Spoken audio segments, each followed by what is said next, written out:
You will find true success and happiness if you have only one goal. There really is only one, and that is this: to fulfill the highest, most truthful expression of yourself as a human being.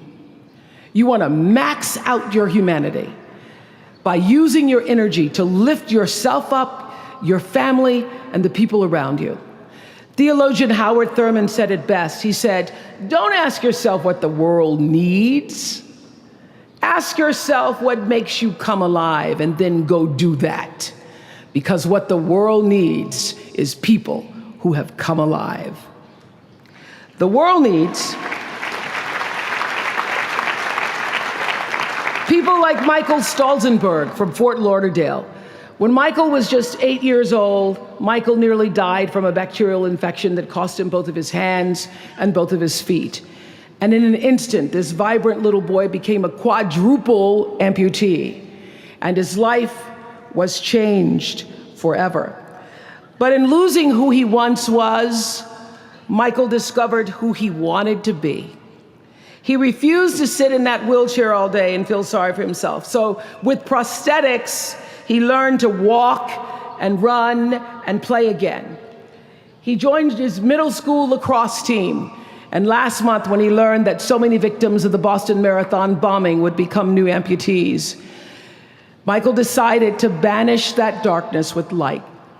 Michael and his brother Harris created MikeysRun.com to raise $1 million for other amputees by the time Harris runs the 2014 Boston Marathon.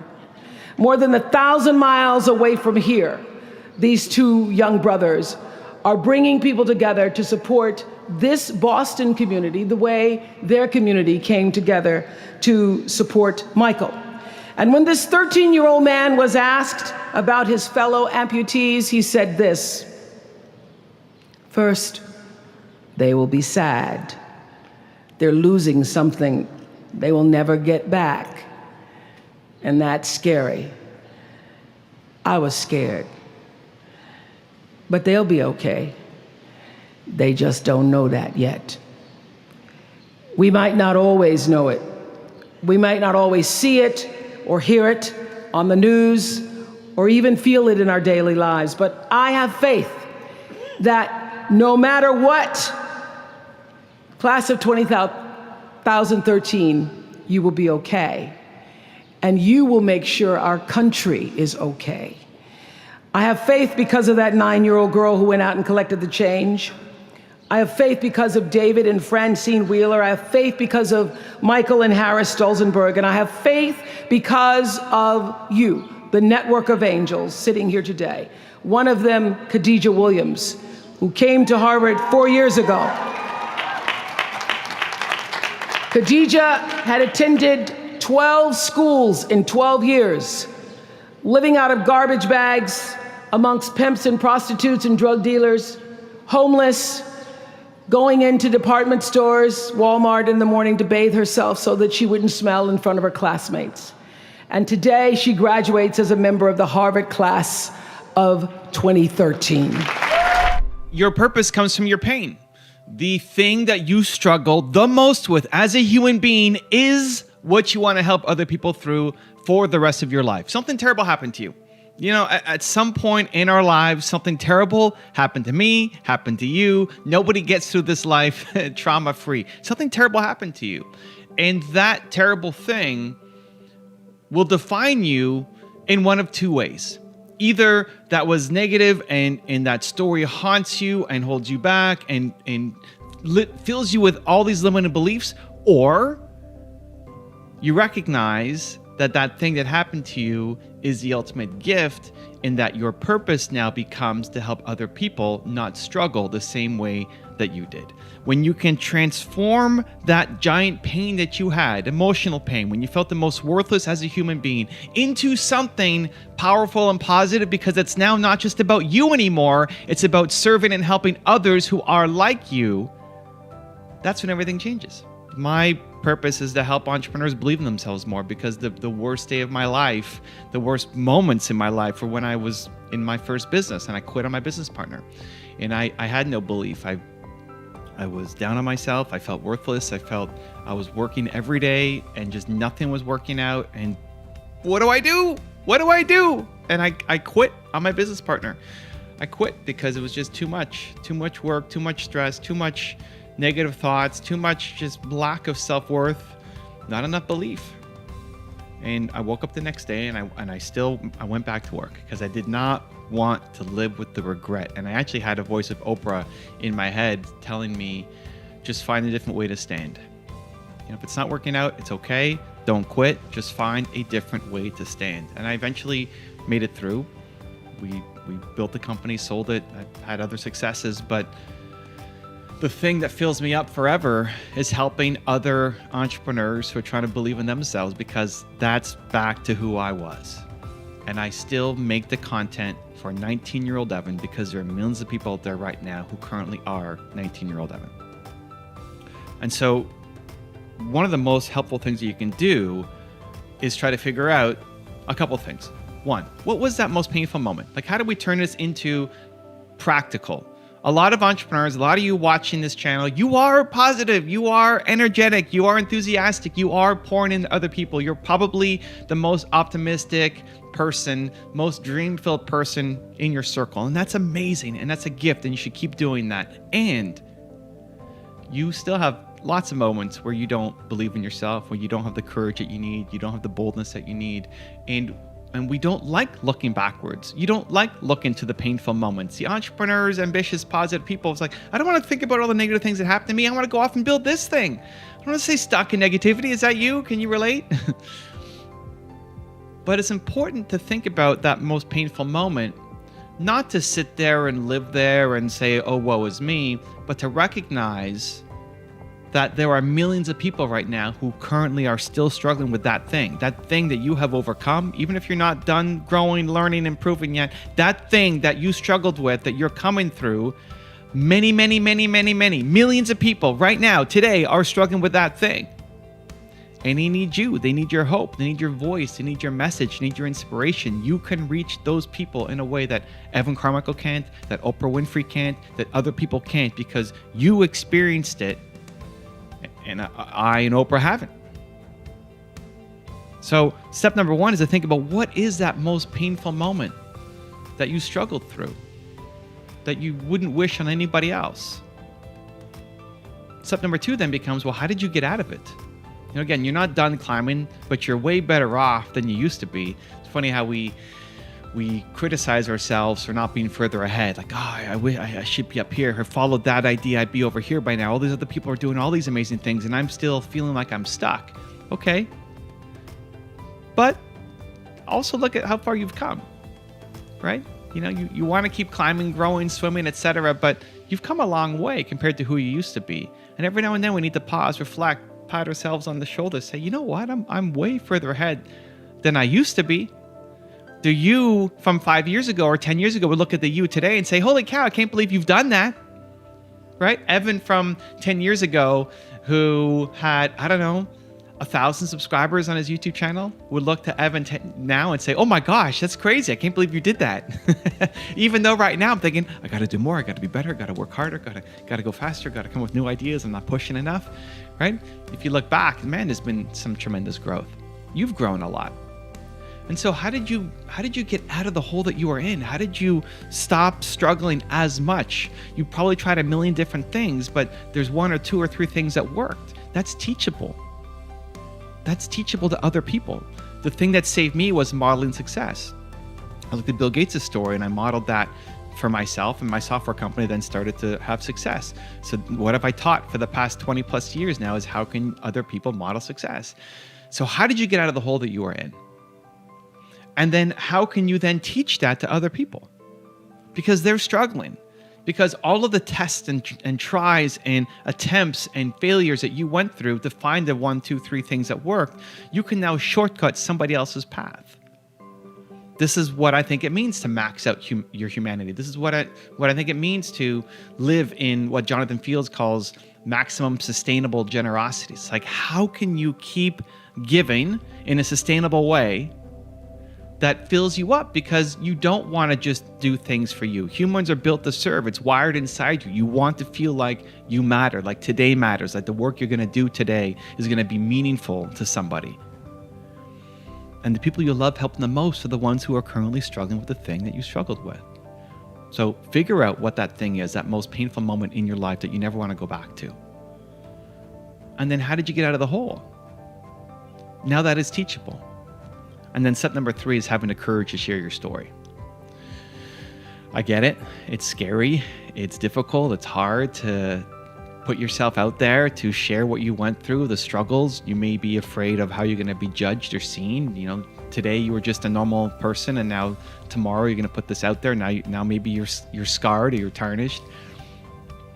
But it's important, because by you staying silent, it perpetuates the silence. By you being afraid to share your story, everybody else who's struggling with the same thing that you're struggling with, they feel afraid too. They feel like they don't belong. They feel like they're weird and not accepted and not normal. By you putting out your story and what you went through and are still going through, it gives the permission to other people to feel like they have somewhere that they belong, that they are normal, that they're going to be okay too, that they're not alone. So you sharing your story, I used to really struggle with thinking, well, only egotistical maniacs share their story and talk about themselves, right? It's about serving. Well, hold on. By you sharing your story, it is actually serving. You're not sharing your story just to have the spotlight on you, just to say how amazing you are. You're sharing your story because you're hoping that other people can see themselves in you, because your purpose comes from your pain. You're trying to reach the people who currently are who you used to be. And in looking at you and hearing you and what you've come through and where you are now, that will serve as inspiration for them to keep going, or for them to even get started, or for them to not take their life today because they saw your video, or they read your book, or they saw the post you put on social media. Sharing your story is not about you. Sharing your story is about impacting others. And they can see themselves in you where they can't see themselves in Evan Carmichael or Oprah Winfrey or insert, whatever expert, guru, or entrepreneur. You have to figure out what that most painful moment in your life was. You have to understand how you got out of the hole, because it's teachable. And then you have to share your story and put the message out there, because your story will change somebody's life. Ultimately, your purpose comes from your pain. You want to serve, you want to help, you want to feel like today matters, you want to feel like when you show up to do the thing that you're going to do today, it's going to have an impact, maybe not on millions of people's lives, but on at least one person's life. If you felt like today you were going to touch in a deeply meaningful, profound way at least one person's life, you're going to show up totally differently than if you felt like today doesn't matter, that nobody cares, and just forget about the day. I love you. I want to see you win. Let's make it happen. Also, to make sure you're actually taking action after watching this video, I've designed a special free worksheet just for this video. The worksheet will highlight all of the lessons learned in this video, as well as pull out our 3 favorite learnings and quotes that will inspire you to actually do something. The worksheet will also give you space to write down what your key takeaways are and your specific plan of action to make sure you're getting results. If you want the worksheet designed specifically for this video, absolutely for free, there's a link in the description below. Go click on it and start building the momentum in your life and your business. I'll see you there. I am committed to service. Service through my work, service through my life's purpose. And if you make a commitment, a conscious intention to be committed to the work that you do, to the relationships that you have, your life will unfold with such beauty and grace through that commitment. It doesn't matter how far you might rise. At some point, you are bound to stumble, because if you're constantly doing what we do, raising the bar, if you are constantly pushing yourself higher, higher, the law of averages, not to mention the myth of Icarus, predicts that you will at some point fall. And when you do, I want you to know this, remember this, There is no such thing as failure. Failure is just life trying to move us in another direction. Now, when you're down there in the hole, it looks like failure. So this past year, I had to spoon feed those words to myself. And when you're down in the hole, when that moment comes, it's really okay to feel bad for a little while. Give yourself time to mourn what you think you may have lost. But then, here's the key. Learn from every mistake, because every experience, encounter, and particularly your mistakes are there to teach you and force you into being more of who you are. The greatest lesson I've learned throughout my career came from Maya Angelou, actually, when I was, first meeting her. And after I'd known her for a while, she said, baby, you need to know that when people show you who they are, you believe them the first time. Oh, you know that lesson too now. First time. And your problem is it takes you 29 times to see the same lesson coming in a different skirt or wearing a different pair of pants. So I think that has been one of my greatest wisdom teachings, is to assess from people's behavior, their actions, not just towards me, but towards other people, who they are and how they behave, because if people talk about other people, they'll talk about you. So I think in business and in personal relationships, that's also been my greatest lesson. The challenge of life, I have found, is to build a resume that doesn't simply tell a story about what you want to be, but it's a story about who you want to be. It's a resume that doesn't just tell a story about what you want to accomplish, but why. A story that's not just a collection of titles and positions, but a story that's really about your purpose. Because when you inevitably stumble and find yourself stuck in a hole, that is the story that will get you out. What is your true calling? What is your dharma?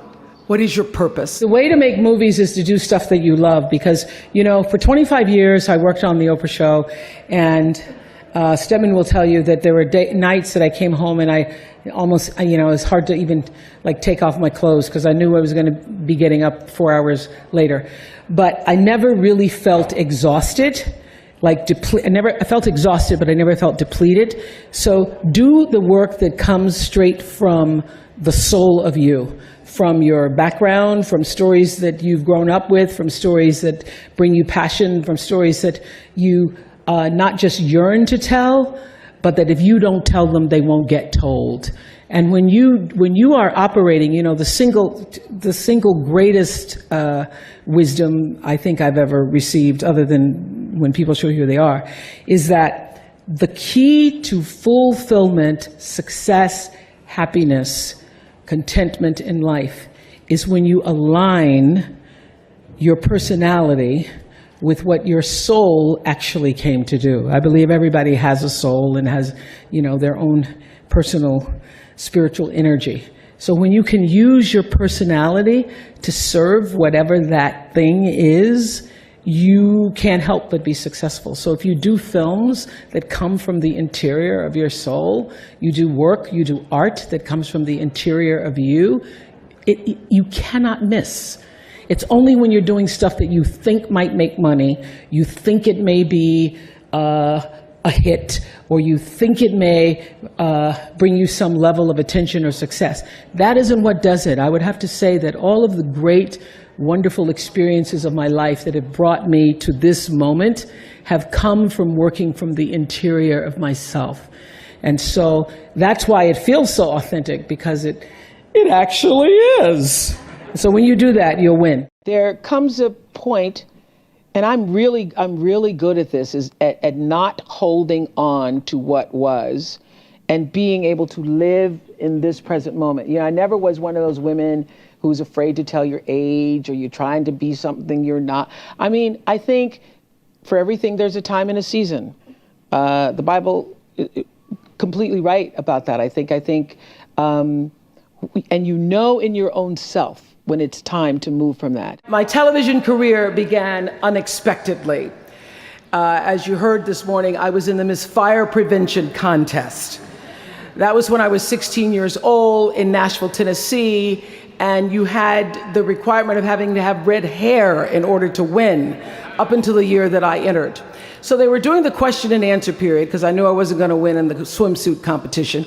So during the question and answer period, the question came, "Why, young lady, what would you like to be when you grow up?" And by the time they got to me, all the good answers were gone. So I had seen Barbara Walters on the Today Show that morning, so I answered, "I would like to be a journalist. I would like to tell other people's stories in a way that makes a difference in their lives and the world." And as those words were coming out of my mouth, I went, "Whoa, this is pretty good. I would like to be a journalist. I want to make a difference." Well, I was on television by the time I was 19 years old. And in 1986, I launched my own television show with a relentless determination to succeed. At first, I was nervous about the competition, and then I became my own competition, raising the bar every year, pushing myself as hard as I knew. Sound familiar to anybody here? Eventually, we did make it to the top, and we stayed there for 25 years. The Oprah Winfrey Show was #1 in our time slot for 21 years, and I have to tell you, I became pretty comfortable with that level of success. Every single day, to channel our own inner Jacindas, to exemplify the truth and the respect and the grace that we actually wish for the world. We need to tell it, as we're doing at this conference. We need to write it. We need to sing it. We need to proclaim it. We need to be it. We need to be the truth. We have to be the respect. We have to be the fierceness, the love that we want to see. And when we do that, mark my words, a change is already coming. I wake up in the morning. What you do? And the first thing I say is thank you. Yes. That's my first thing. Even before I'm awake, even before my eyes are really fully open, I say thank you. I can feel the gratitude, like, ooh, I'm still here. I'm in a body. Thank you so much. I thank you for that. Gratitude. And then I go through the letting the dogs out, the whole, brushing your teeth and all that stuff. And then I have either silence or prayer or something that acknowledges that I'm still here. I do not reach for that phone first. That's your problem. You have no idea of the power of noticing another human being and what it feels like when somebody knows that they have been seen, truly seen by you. It is the greatest offering you can give. And all those years of the Oprah Show, the greatest lesson I learned was that, after every show, someone would say, invariably in one way or another, how was that? I'd finish an interview with the father who killed his twin daughters. I'd finish an interview with a politician, Barack Obama, Joe Biden, George Bush, Beyonce. They all say the same thing. How was that? And so I started to see that there's this common thread in our humanity where everybody wants to know, how was that? Did I do okay? Did you hear me? And did what I say mean something to you? So I would have to say that recognizing that in other people has helped me to become, a person of compassion, a person of understanding, a person who can interview anybody about anything, because I know that the core of you is the same as the core of me. You just want to be heard. Hey, let me ask all this. Have you ever made a complete fool of yourself over a celebrity?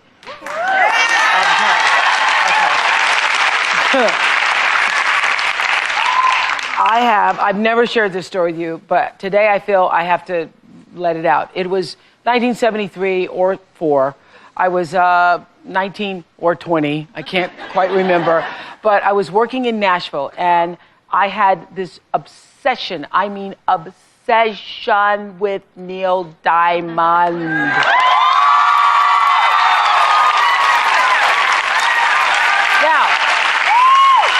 I would wake up.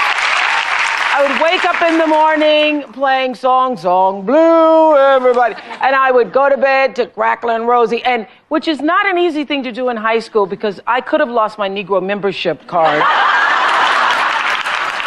You know, there were not a lot of Negroes singing Cracklin' Rosie, but okay, so I'm working in television at this television station, and there was some kind of benefit, and Neil Diamond was there because he was performing in town, and so I'm in the green room, and I am, by the time 1973, I'm already anchor woman on TV, and so I walk into the green room, and there he is, and so I say, Mr. Diamond, would you like some shrimp?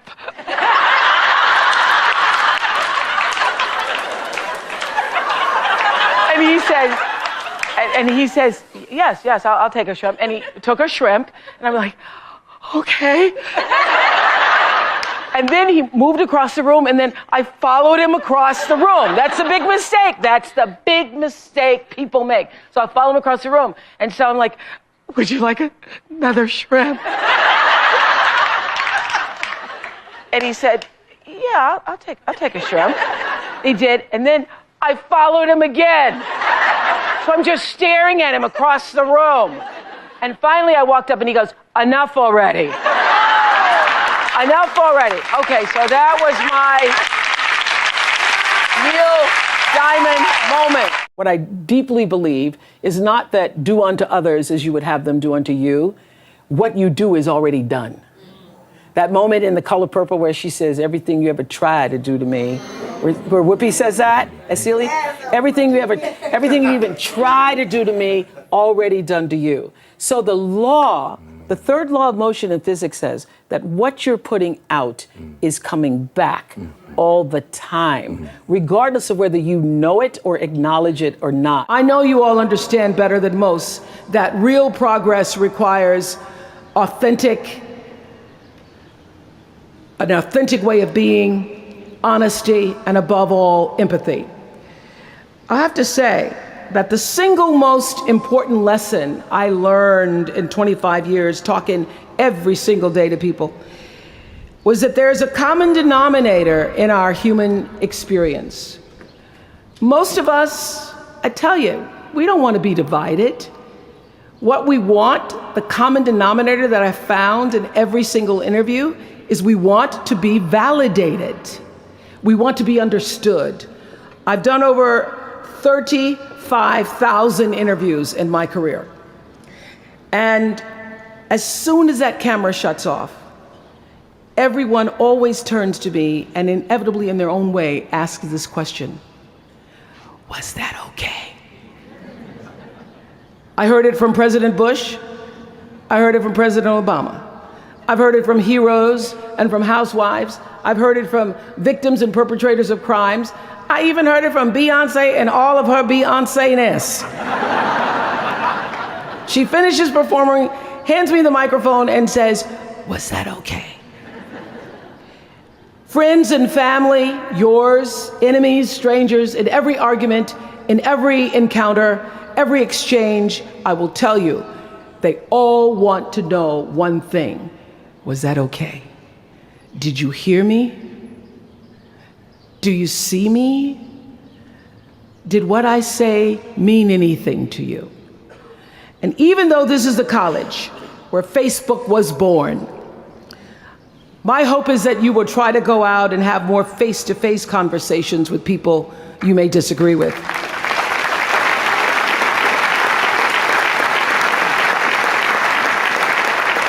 That you'll have the courage to look them in the eye and hear their point of view, and help make sure that the speed and distance and anonymity of our world doesn't cause us to lose our ability to stand in somebody else's shoes and recognize all that we share as a people. This is imperative for you as an individual and for our success as a nation. What about something that you feel like you've personally achieved or overcome? Is there something that you are especially proud of yourself for? Yeah, I'm especially proud of myself for not living in the world of comparisons. You know, years ago when I pulled out that wagon of fat, I was actually comparing myself to everybody else, or what I thought you're supposed to look like, or what size you're supposed to be. So I've now reached the point where I'm really okay exactly where I am. And that's, it's taken me a lifetime practically to figure that out. And being okay exactly where you are. Because comparing is a dangerous thing. It's so hard because we are in the world of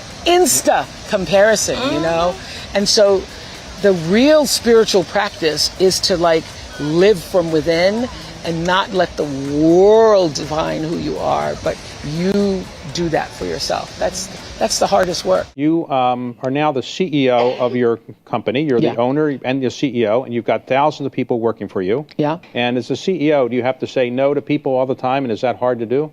You get other people who say no. No. Okay. Saying no is hard. That is one of the big lessons, life lessons for me. I grew up, obviously, girl, raised in the South, women need to please, wanting to please everybody. So it took me a long time to get that lesson of only saying yes to what you intend to say yes to. And so I tried to do all of my business decisions and personal decisions based upon my intention. Many of you, as I have been, as I am, are where you are in your life based upon what you believe. And it's not just what you think you believe on the surface, it's also your shadow beliefs that are holding you back from moving into the life that you believe you deserve. What I know is if you're not looking at the shadows, if you're not looking at what is subconsciously running through the tape in your mind, telling yourself you're not good enough, you're not worthy enough, you're not smart enough, you're not enough, which is a tape that's playing for a lot of people. If you're not conscious of that, then you end up acting out of that belief system and not out of what you know to be the truest or want to be the truest for yourself. But you don't become what you want, because so much of wanting is about living in the space of what you don't have.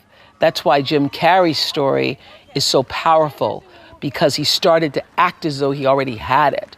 He would go up to Mulholland Drive, he would drive away thinking, I already have those things, I just haven't accessed them as yet. I believe those things are going to come to me and I'm going to act like they are, so I'm going to move forward in my life in order to draw that to myself in such a way that my actions are in alignment with what I say I believe. So if you start to think about that, really, why are you where you are in your life? The choices that you have made have been because of what you believe to be true for yourself. The biggest transformation for me was living my life with intention. You know, what I know, I live by this law of, that's the third law of motion physics, what you put out is coming back. Yep.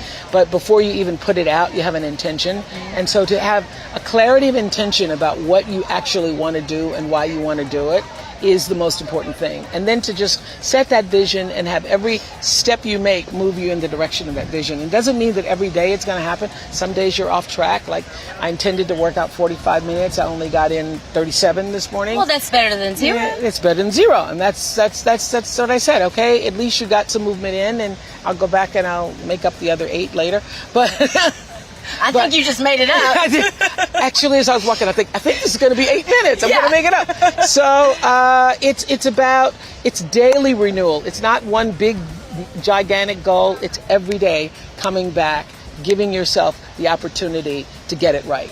Because that's what every sunrise means. It's, oh gosh, it's another chance to get it right. It is. Yeah. Allow me to have an intent and purpose to each meeting. Intent is everything. There has to be some way that this darkness can be banished with light. Says the man whose little boy was massacred on just an ordinary Friday in December. So whether you call it soul or spirit or higher self, intelligence, there is, I know this, there's a light inside each of you, all of us, that illuminates your very human beingness if you let it. And as a young girl from rural Mississippi, I learned long ago that being myself was much easier than pretending to be Barbara Walters. Although when I first started, because I had Barbara in my head, I would try to sit like Barbara, talk like Barbara, move like Barbara. And then one night I was on the news, reading the news, and I called Canada, Canada. And that was the end of me being Barbara. I cracked myself up on TV, couldn't stop laughing, and my real personality came through. And I figured out, oh gee, I can be a much better Oprah than I could be a pretend Barbara. I have a very big life. And so people with big lives can do big things. And so I started to think about what was the best Christmas I ever had in my life. I grew up poor, on welfare with my mother for part of my life. And I remember that the best Christmas of my life was when I was 12 years old, and my mother had said, we're not going to have Christmas because we can't afford it. And my feeling at the time was, okay, well, so that ruins that Santa Claus bit. I was 12, that's when I realized there was no Santa Claus, because now he ain't coming because we're poor. And I remember feeling like it's going to be really hard on Christmas morning to go outside.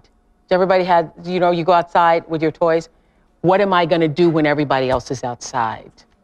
That's what I thought. What am I going to do when everybody else is outside? And what am I going to do when I have to go back to class and say I got nothing?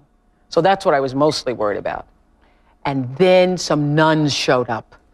Some 3 nuns came to our house, and they gave me a doll, and they bought us food, and we had our Christmas. That was the best Christmas of my life, because somebody remembered, and I wasn't going to have to be the kid that said I got nothing. So I wanted to be able to create that same feeling for children who had nothing. So I decided to go to South Africa.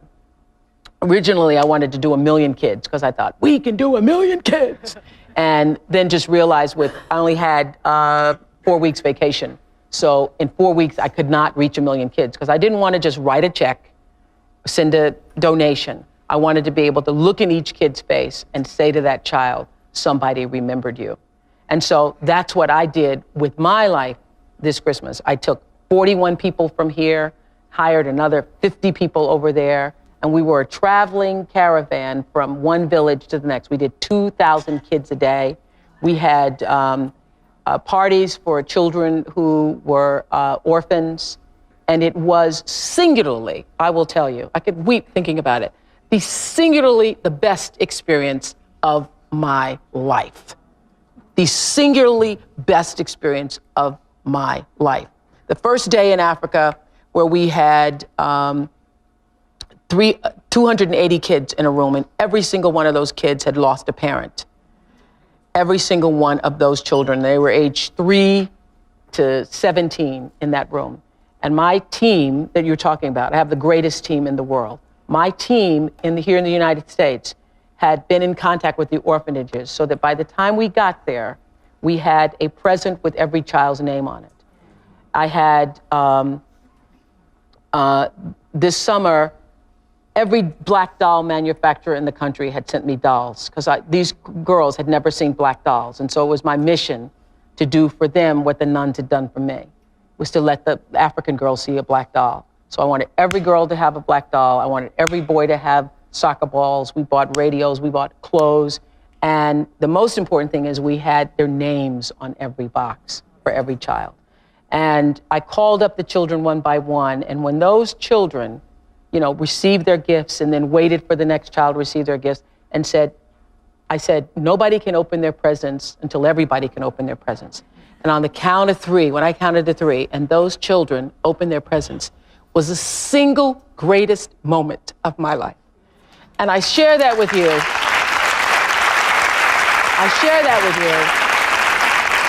Because that's what I can do. I have a big life, so I can take 50,000 presents and do that over and over and over again to orphanage after orphanage. But what I felt in that room from those kids is a lot of what you're talking about, and what you're talking about, and what you see in the faces of those women.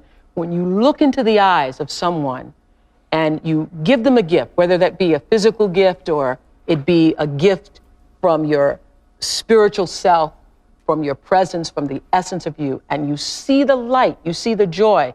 What I felt in that room was not just that I was remembered, that the child felt that I was remembered, but you felt a sense of hope, a sense of validation, that somebody cared about me.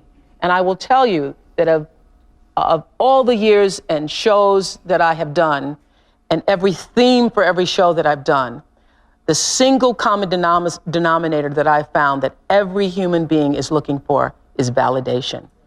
Every single person needs to know, wants to feel that they matter, that they matter. And what happened in that room, that was the greatest day of my life, I knew that those children knew in that moment that they mattered, that they mattered. And so I encourage you, it's exciting to be able to write a check. It's even more exciting to be able to touch one life, to be able to do that for one person. It's like Cynthia was saying, when you can do that for one person, when you can do that, you will know that your life has meaning. And I will tell you, when I left that place, my friend Gail and I were there, and we were all boo-hooing. We're like, boo-hooing with the children. Oh, my God. And Gail was saying, what is it? What is it? We're so full. And Gail said to me, she said, you know, as big as your show is, what happened in that room seemed bigger. What happened in that room seemed bigger. And that is true. That is true for me, who has this big life in a television show. And I'm telling you, for everybody here, extending yourself beyond your world, your kids, your family, your stuff, and reaching out to somebody who is not like you, somebody who is like you, who is in need. If you are feeling depressed, or you are feeling down, or you're feeling like things aren't going the way you want them to go in your life, the way you turn that around is to reach outside of yourself. I don't make resolutions anymore. I have a word. So at my dinner table, we all go around the table and we say, what's your word for this year? Okay. And my word is purpose. My word for this year is purpose, because when I look back on you know how you can't even figure out what you did in a year because your life's so full? Yes. So now I just go back and I look through my phone. So I was doing that on New Year's Eve, looking through the phone at all the pictures and all the stuff you've done. And I did a lot of things, but I didn't do a lot of things on purpose, with intentional purpose. So my thing this year is don't do anything unless you have an intention and a purpose behind it. You wish yourself, they call her Auntie Gail and me Mamo. I said, you all wish to have a friend like Auntie Gail. You want to have a friend who wants the most, the best, and the highest for you. I have never seen a person like Gail. Okay. I've never. All right. Thank you. Yeah. You know, everybody, especially if you are on the rise in your career and you have had certain friends, and they all act like they're happy for you, but not everybody's happy for you. And every now and then you can hear just a teensy bit of jealousy. You can hear it, you can sense it.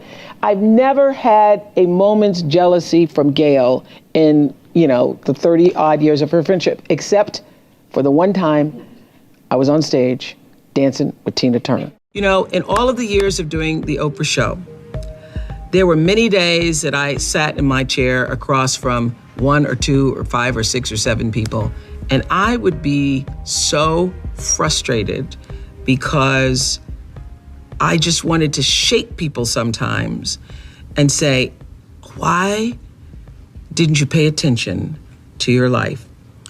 I said on the show, probably the producers tell me that they counted 33 times, but I know I thought it at least 1,000 times. I would say listening to your life as it whispers to you first, so that it does not have to knock you upside the head with a brick or come crashing down on you as a brick wall, is one of the greatest principles of life, because there are many things that happen in life that are beyond our control. Natural disasters, death, unexplained events.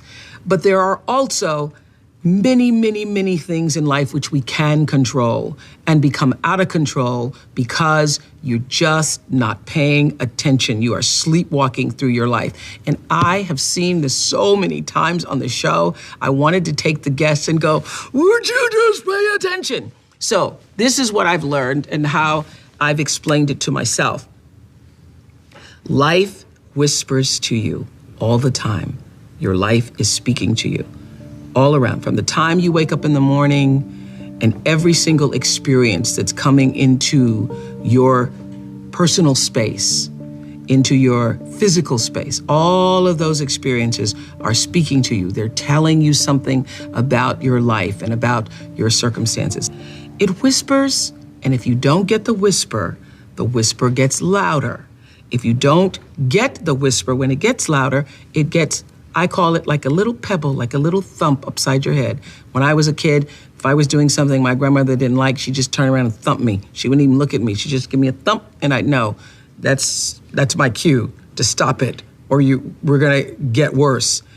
The whisper is the message, the pebble or the thump upside the head.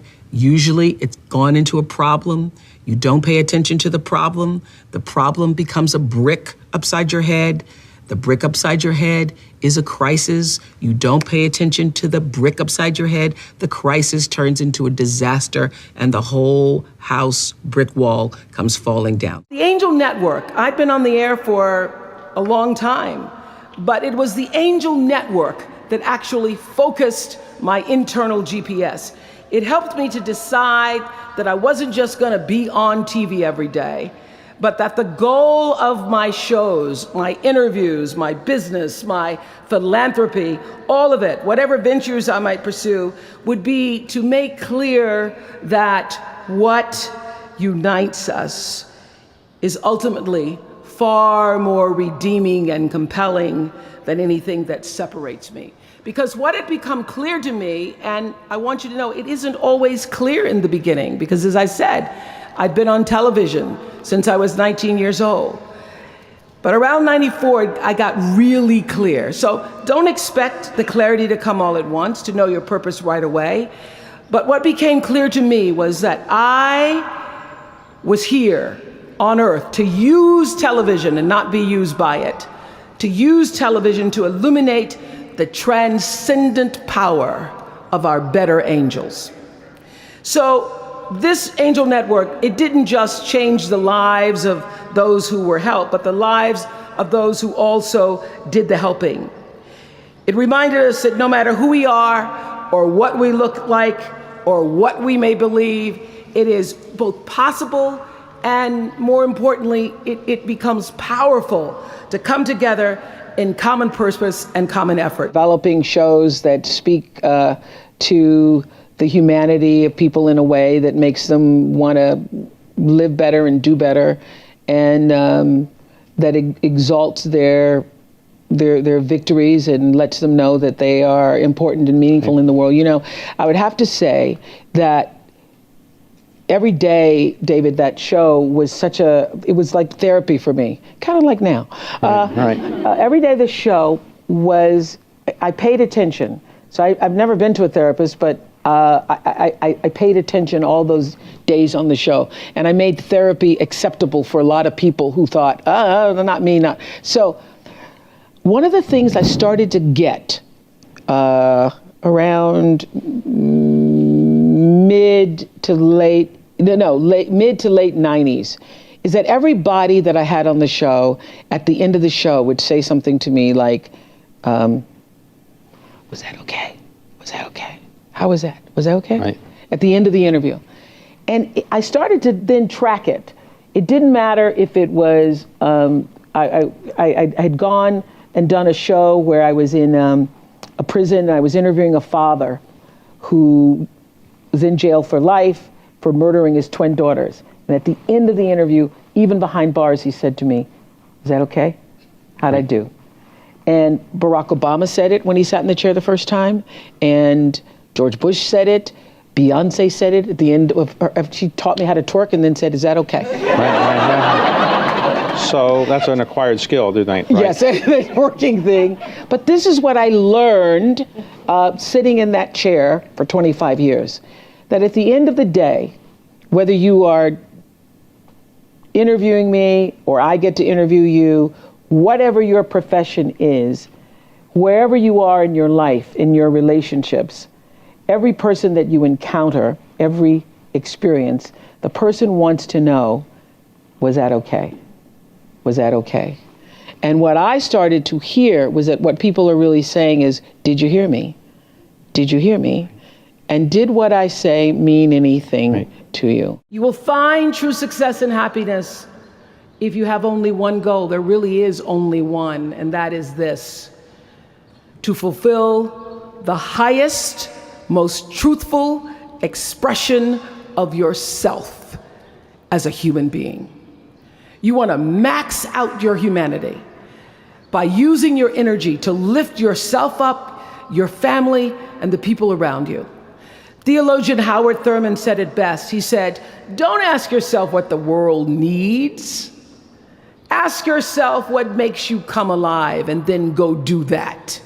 Because what the world needs is people who have come alive." The world needs people like Michael Stolzenberg from Fort Lauderdale. When Michael was just 8 years old, Michael nearly died from a bacterial infection that cost him both of his hands and both of his feet. And in an instant, this vibrant little boy became a quadruple amputee, and his life was changed forever. But in losing who he once was, Michael discovered who he wanted to be. He refused to sit in that wheelchair all day and feel sorry for himself. So with prosthetics, he learned to walk and run and play again. He joined his middle school lacrosse team. And last month, when he learned that so many victims of the Boston Marathon bombing would become new amputees, Michael decided to banish that darkness with light. Michael and his brother Harris created MikeysRun.com to raise $1 million for other amputees by the time Harris runs the 2014 Boston Marathon. More than 1,000 miles away from here, these two young brothers are bringing people together to support this Boston community the way their community came together to support Michael. And when this 13-year-old man was asked about his fellow amputees, he said this: "First, they will be sad. They're losing something they will never get back. And that's scary. I was scared. But they'll be okay. They just don't know that yet. We might not always know it. We might not always see it or hear it on the news or even feel it in our daily lives. But I have faith that no matter what, class of 2013, you will be okay. And you will make sure our country is okay. I have faith because of that 9-year-old girl who went out and collected the change. I have faith because of David and Francine Wheeler. I have faith because of Michael and Harris Stolzenberg. And I have faith because of you, the network of angels sitting here today. One of them, Khadijah Williams, who came to Harvard 4 years ago. Khadijah had attended 12 schools in 12 years, living out of garbage bags amongst pimps and prostitutes and drug dealers, homeless, going into department stores, Walmart in the morning to bathe herself so that she wouldn't smell in front of her classmates. And today she graduates as a member of the Harvard class of 2013. For me, colored girl, Negro child, growing up in Mississippi, that one of the greatest gifts I was ever afforded was not to have been put in a segregated school system. Had I been put in a segregated school and taught in a segregated school system that said you're less than because you're a woman and you're less than because you're a colored woman, I probably wouldn't be here today. I would have had to then overcome that belief, that conditioning of a belief. But because I was raised by a grandmother who raised me in the church, and I went to church, Sunday school, lived in the church, and I would sit there, second pew, on the right, third row, every Sunday, just taking it all in. And I would listen to the stories, listen to the Bible stories, and I would hear that through God all things are possible. I would hear the story of Jesus talking about if you have the faith of a mustard seed. And you know, it was many years later that I actually saw a mustard seed. I could not believe what a mustard seed actually looked like. Have you ever seen a mustard seed? Here, I have some here. I want to pull one out. Now, Jesus said if you had the faith of a mustard seed, you could move mountains and anything was possible. Now, I heard this as a kid, and I really believed it. And so the question is, what do you believe? Do you believe that you are worthy of happiness? Do you believe that happiness, success, abundance, comfort, fulfillment, peace, joy, love is a part of your birthright? Is that what you believe? Or do you believe something else? Because you will manifest the life that you believe. I've always known that no matter what my belief is, I'm going to be all right. Why? Because I have that faith of a mustard seed. It's actually a few mustard seeds. Empowerment is authority. It is a signed permission slip to actually seize the day. It's the process of getting stronger and more confident and more engaged. And to be empowered is to move through the world without any kind of fear or any kind of apology.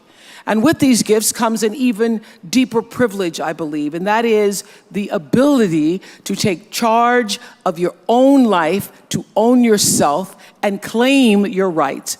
And here's what I know for sure, that to whom much is given, much is expected. And I have been given so much. I've earned it, I've been blessed with it, but I've been given a lot. And that's why I've chosen to use my life to lift other people up. Nobody's journey is seamless or smooth. We all stumble, we all have setbacks. If things go wrong, you hit a dead end, as you will. It's just life's way of saying, time to change course. So ask every failure. This is what I do. Every failure, every crisis, every difficult time, I say, what is this here to teach me? And as soon as you get the lesson, you get to move on. If you really get the lesson, you pass and you don't have to repeat the class. If you don't get the lesson, it shows up wearing another pair of pants or skirt to give you some remedial work. And what I found is that difficulties come when you don't pay attention to life's whisper, because life always whispers to you first. And if you ignore the whisper, sooner or later, you'll get a scream. Whatever you resist persists, but if you ask the right question, not why is this happening, but what is this here to teach me? What is this here to teach me?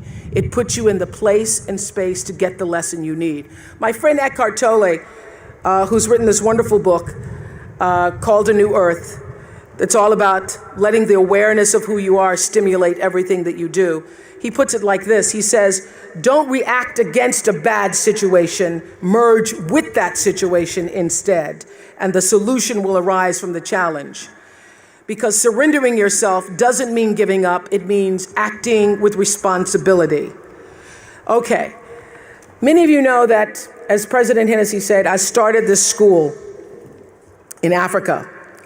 And I founded the school where I'm trying to give South African girls a shot at a future like yours, Stanford.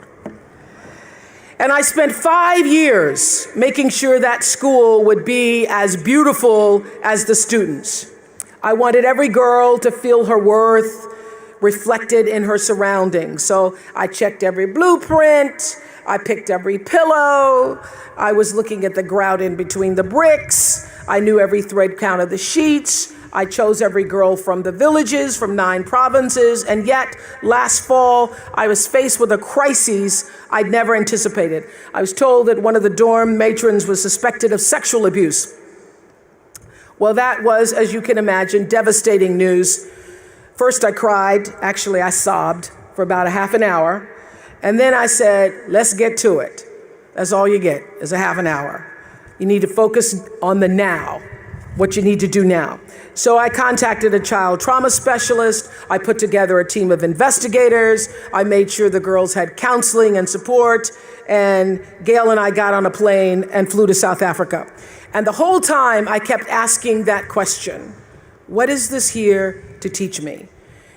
And as difficult as that experience has been, I got a lot of lessons. I understand now the mistakes I made because I had been paying attention to all of the wrong things. I built that school from the outside in, when what really mattered was the inside out. So it's a lesson that applies to all of our lives as a whole.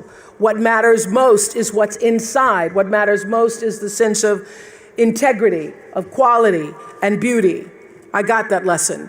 And what I know is that the girls came away with something too. They've emerged from this more resilient and knowing that their voices have power. I have always known this about celebrity.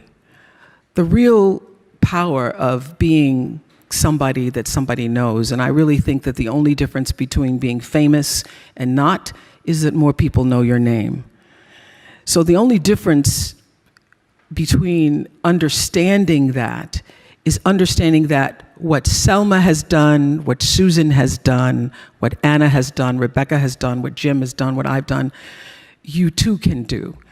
Because true philanthropy comes from living from the heart of yourself and giving what you have been given. How will you do that? How will you use your personality, the energy of your personality, to serve that which is your soul's calling? I know this for sure. Any life, no matter how fantastic it is, how glorious it seems, how much attention you receive, how much square footage you have, any life and every life is enhanced by the sharing and the giving and the opening up of the heart space. Your life gets better when you can find a way to share it with someone else. So what we've done, you can do. The real empowerment comes when every person leaves this room and makes a decision. Maybe that decision is that you will write a check and support some of the wonderful organizations you've heard here today. But the true decision is, how will you use yourself? How will you use everything that you have been given to serve that which is greater than yourself? How will you use that to become truly, authentically empowered? Now, it is a beautiful thing to receive an award and to be on the cover of Variety. Thank you very much. It's a beautiful thing. But the true reward is in the lives that you are able to touch and the people who you know you have impacted. Are you ready to allow abundance and blessings? People can't figure out how I got to be so successful. It is because I have lived in the space of spirit my whole life. My favorite Bible verse, because I am Christian, is Acts something. I used to know the number, but it's an Acts. Y'all can Google it. But it says, thank you, 17:28. In God I live and move and have my being. I live and move and have my being. And you want to know why I am really so successful? I knew that at 4 years old. I knew that when my grandmother said, you better watch me now, because one day you're going to have to learn how to wash these clothes and hang them up like this. So we had to watch how I hold these clothespins in my mouth. I went,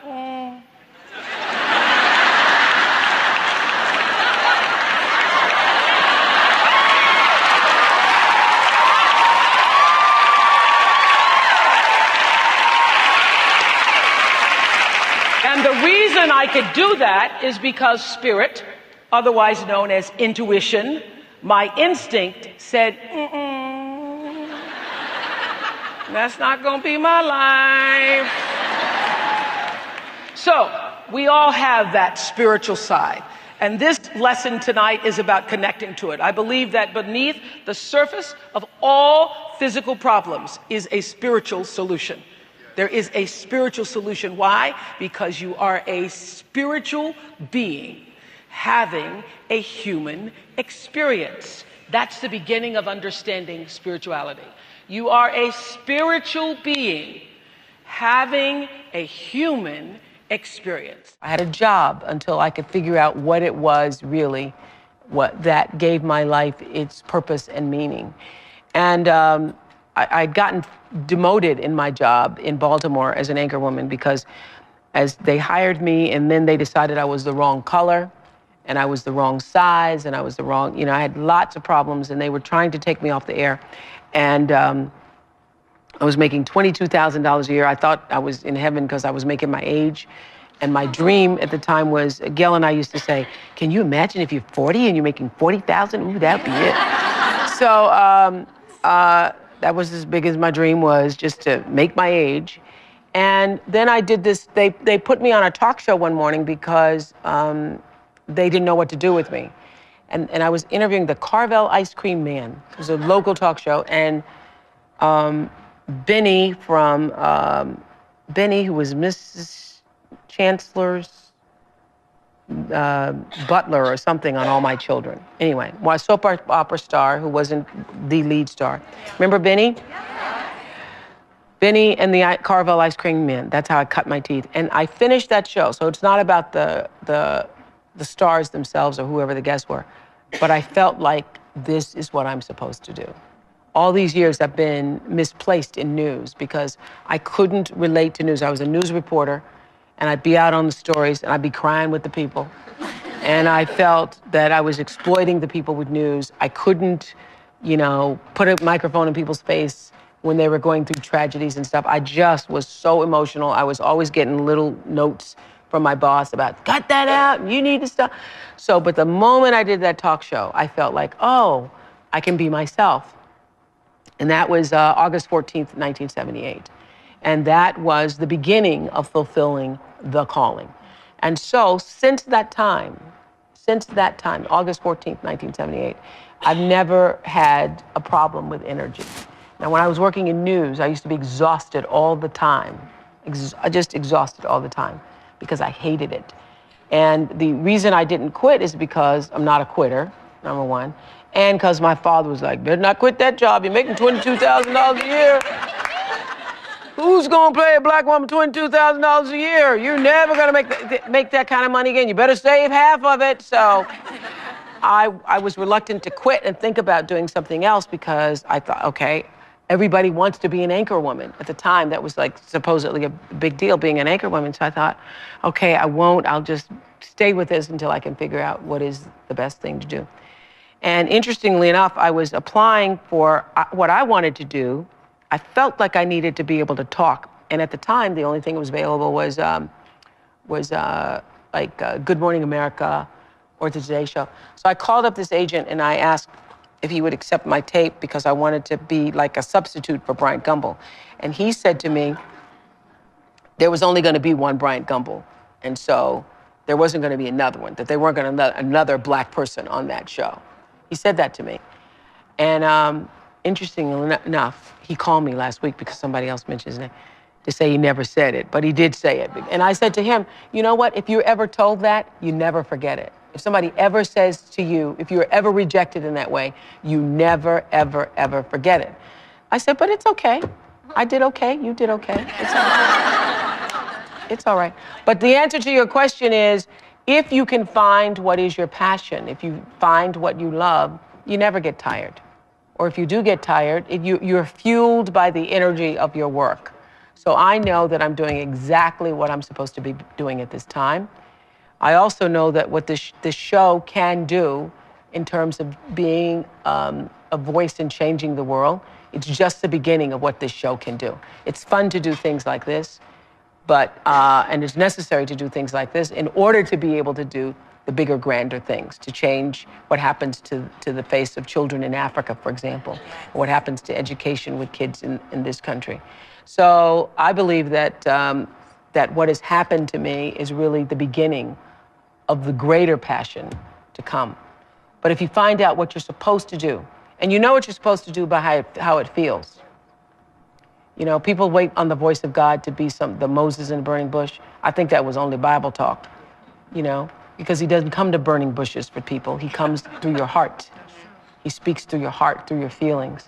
And so you know if you're doing the right thing, if it feels like it's right to you. And when you hit the thing that feels right, when you know it's the right thing, you know it's right because it gives you your juice, and you know it's right because you would do it for nothing. You would do it for nothing and find a way to be able just to do it in order to be able to continue. That's how you know you're doing what you're supposed to be doing. How do I define success? Let me tell you, money's pretty nice. I'm not going to stand up here and tell you that it's not about money, because money is very nice. I like money. It's good for buying things. But having a lot of money does not automatically make you a successful person. What you want is money and meaning. You want your work to be meaningful, because meaning is what brings the real richness to your life. What you really want is to be surrounded by people you trust and treasure, and by people who cherish you. That's when you're really rich. I'm content. I'm not just relaxed. I'm content, because I know a lot of rich people who are not happy, but I am not one of them. But when I am one of the happiest rich people you are ever going to see. Well, when you're trying to get away from it all and just get away from everything, you just relax at one of your homes, or? Yes, I relax. Well, and also it doesn't take a lot for me to relax. Time to time, you may stumble, fall. You will for sure count on this. No doubt. You will have questions and you will have doubts about your path. But I know this: if you're willing to listen, to be guided by that still small voice that is the GPS within yourself, to find out what makes you come alive, you will be more than okay. You will be happy, you will be successful, and you will make a difference in the world. If you want another awesome video in our Black Excellence series, check out the video right there next to me. I think you'll enjoy it. Continue to believe, and I'll see you there.